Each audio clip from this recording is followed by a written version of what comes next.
Hey everybody, this is Dr. Daniel Chong from vital-human.com. One of the most strangely controversial topics out there in the health world is the relationship between cholesterol and cardiovascular disease, specifically LDL-C.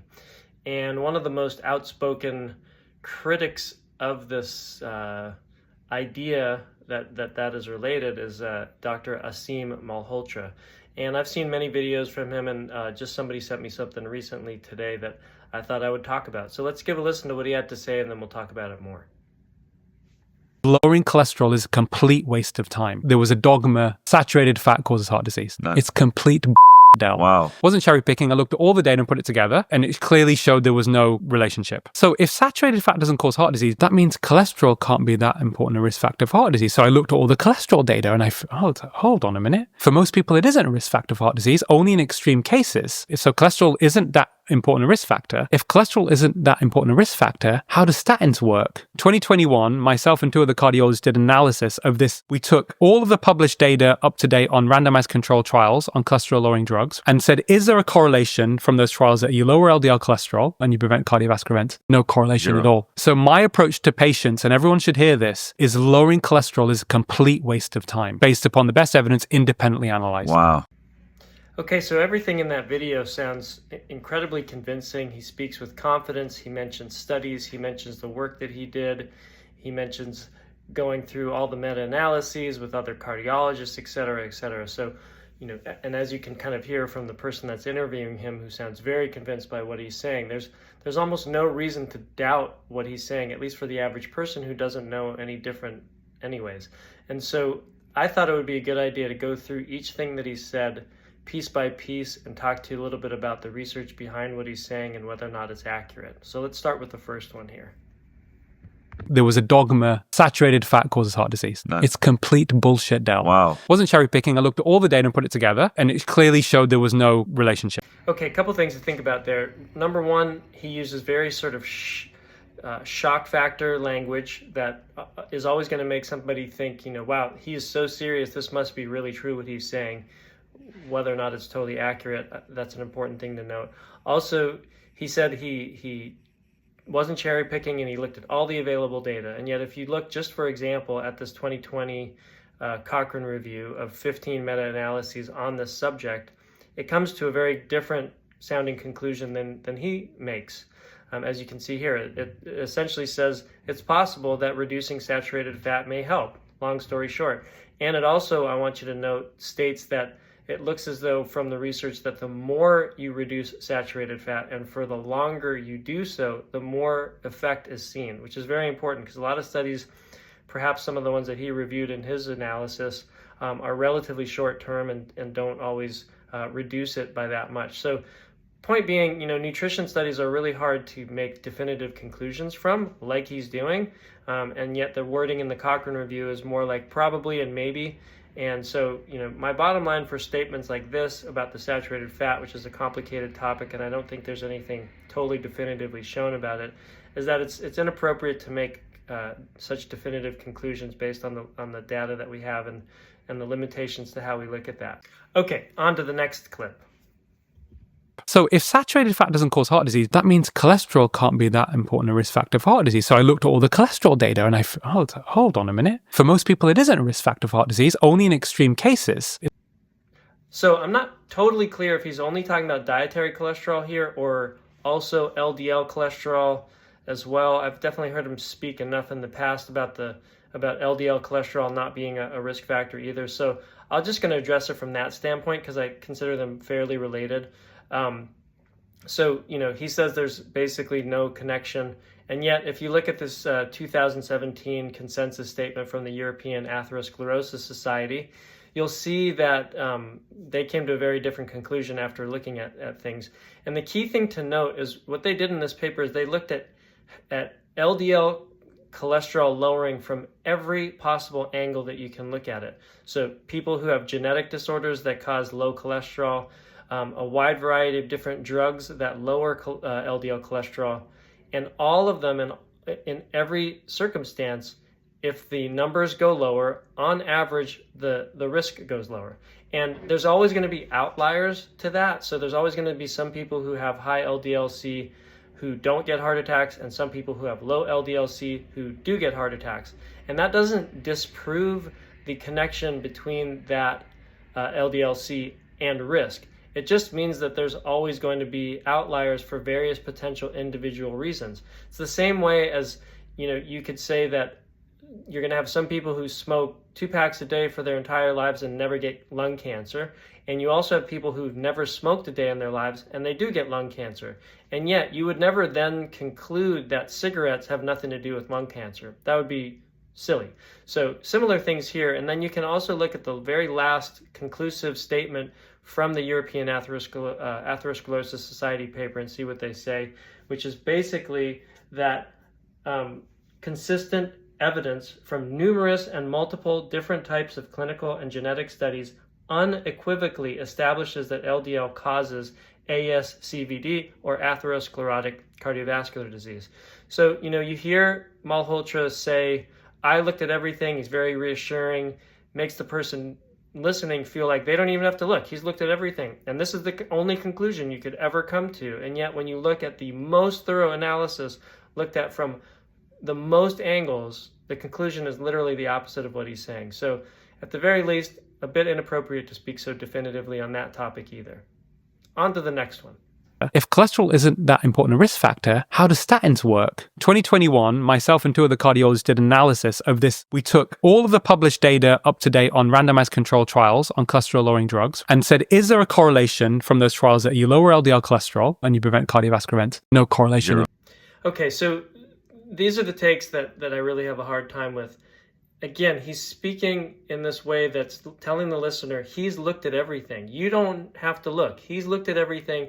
Here's the conclusion: no correlation to lowering LDL with statins or whatever the cholesterol lowering drug is. No correlation with risk. And yet, if you look yourself, you'll find stuff like this. Here's a meta-analysis involving 26 randomized controlled trials and 170,000 participants. And long story short, they found a direct and dose-dependent relationship to how much LDL levels are lowered and then what degree of risk gets lowered by that. And long story short, they found that, I'm just going to read the final part here, reductions in LDL cholesterol safely produce definite further reductions in the incidence of heart attack or revascularization, which is like a stent, or ischemic stroke, with each 1 millimole per liter or 18 milligram per deciliter reduction, reducing the annual rate of these major vascular events by over a fifth. So what that's saying is, for every 18-point reduction in your LDL you get, whether it's from a drug or likely from dietary changes, etc., which is what I would promote initially, point is, with each incremental 18-point drop, you get an additional 1/5 or 20% reduction in risk for all of these different things. And that's based on a meta-analysis. He just said he went through meta-analysis and looked at all the randomized controlled trials. This is a meta-analysis of 26 randomized controlled trials, 170,000 people, showing again the exact opposite that he's stating. Now, of course, there's multiple studies that have been done looking at this question, and I'm not suggesting that he's lying directly, but he's speaking so definitively, and the key thing that I keep reminding you is that he's trying to tell the listener they don't have to look, just listen to me, even though there's clearly some other information out there that is saying the opposite of what he's saying. So it's not, at the very, very least, it's not some settled thing and that you don't have to bother considering. It's just whether or not it's what study you look at. And as far as I've been able to tell, the much better done studies and the more thorough analyses where they're looking from as many angles as possible, again, say the opposite of what he's saying. So let's go on to one more thing. So my approach to patients, and everyone should hear this, is lowering cholesterol is a complete waste of time based upon the best evidence independently analyzed. Wow. Okay, so he saved his most egregious statement for last, at least in this clip. The notion that lowering cholesterol, and really you should correctly be stating it as LDL cholesterol, is a complete waste of time may literally be the most unsupported scientific statement in history. There's so much data. Please look again at this image here. This is reflecting every way that you can look at lowering LDL and what the impact is on risk for cardiovascular events. And what it shows is a straight line, no matter what you're talking about. If you're looking at people who have genetically low LDL cholesterol and how much lower and lower their risk is depending on how much lower their condition lowers their LDL cholesterol. If you're looking at randomized controlled trials, if you're looking at observational data, if you're looking at all these different things, and you could absolutely include dietary reduction of LDL cholesterol too. All of them all show some degree of the same relationship. The lower the number, the lower the risk, period. Now, I also want to just clarify, the thing that I think is particularly inappropriate about what he's doing is he's singling things out. So he's saying, this is not the cause, it's actually this over here. Don't pay attention to that, it's actually this over here. And I hear that all the time from social media, health influencers, etc. And it's totally, again, inappropriate. And why is that? It's because technically, cardiovascular disease is a multifactorial, complex process with multiple contributing factors that may differ from person to person. So ever saying that something that's definitively related to it to some degree or another has nothing to do with it is totally wrong and basically false. And I don't know why he's doing it. It's literally putting people's lives at risk potentially, because some people with severe situations where they just had a heart attack or something like that, lowering the LDL may literally save their life. So I wouldn't still be sitting here saying that it's the only thing to do. Like all you have to do is care about LDL and nothing else. That's also inappropriate. Like I said, it's a complex multifactorial process that has different things going on in different people. Last thing, I always give my patients an analogy. If you think about plaque in your artery lining, cardiovascular disease, like a fire, and there's different components to what make that fire happen.